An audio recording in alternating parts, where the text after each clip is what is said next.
Ja, så vil jeg endnu en gang byde velkommen til denne lille præsentation af et bevis. Og den sætning, vi skal se på nu, det er simpelthen den anden regneregel, altså D2, for at differentiere funktioner.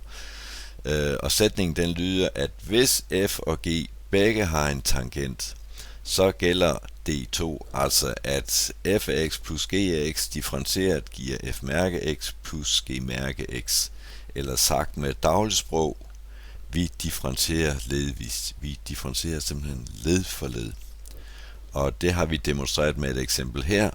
Vi har funktionen x i anden plus x, som vi skal differentiere, så tager vi simpelthen led for led.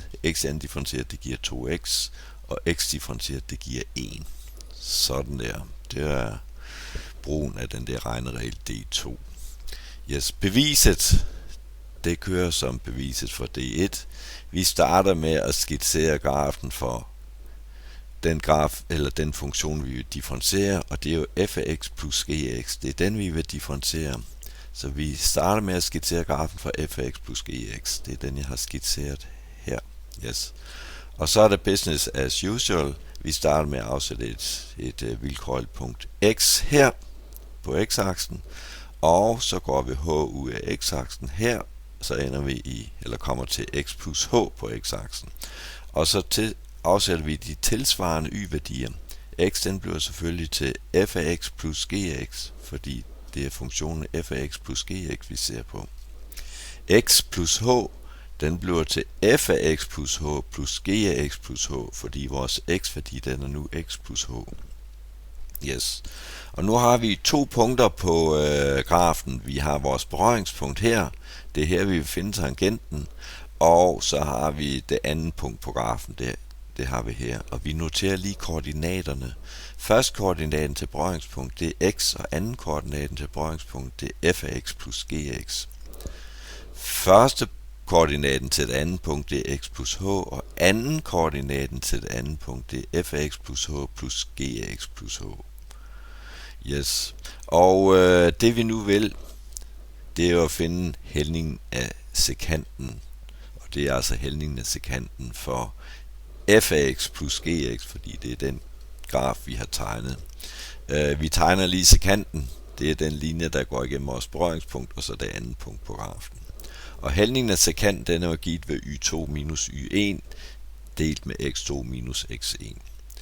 Og det nemmeste er at sætte x1 til den mindste x-værdi, så x1 den er x, y1 den bliver så f af x plus g af x, x2 den er så x plus h, og y2 den er f af x plus h plus g af x plus h.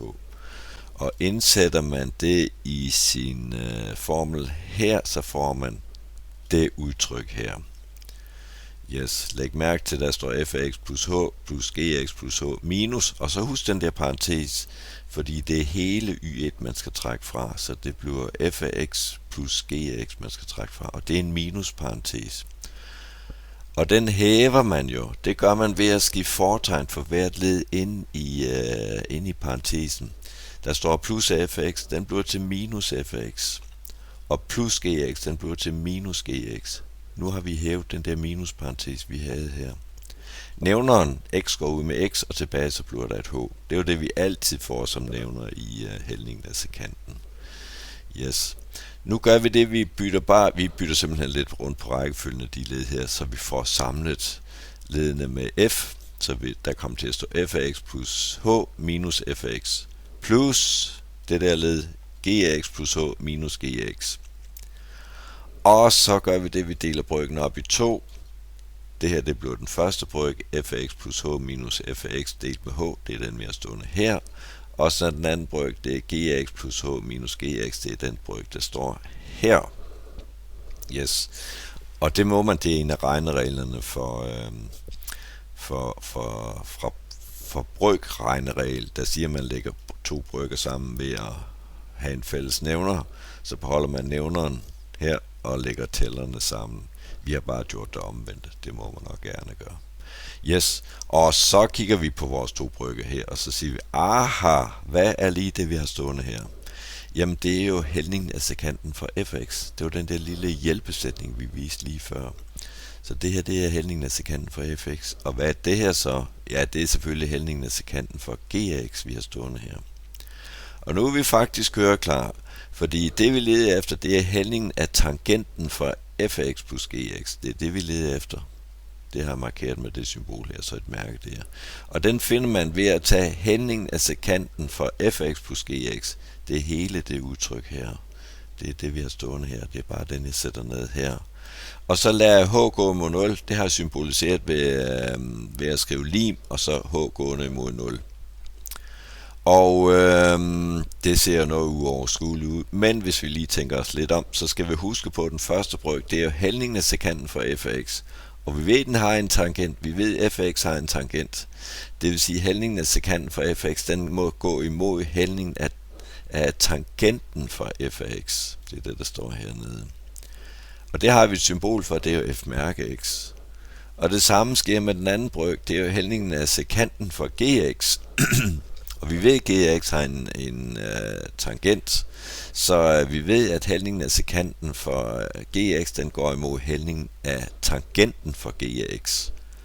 Og nu har vi faktisk nået frem til det, vi vil vise, nemlig at hældningen af tangenten for f af x plus gx, det er lige med f mærke x plus g mærke x. Så nu kan vi skrive QED, så er beviset afslut, og tak for jeres opmærksomhed.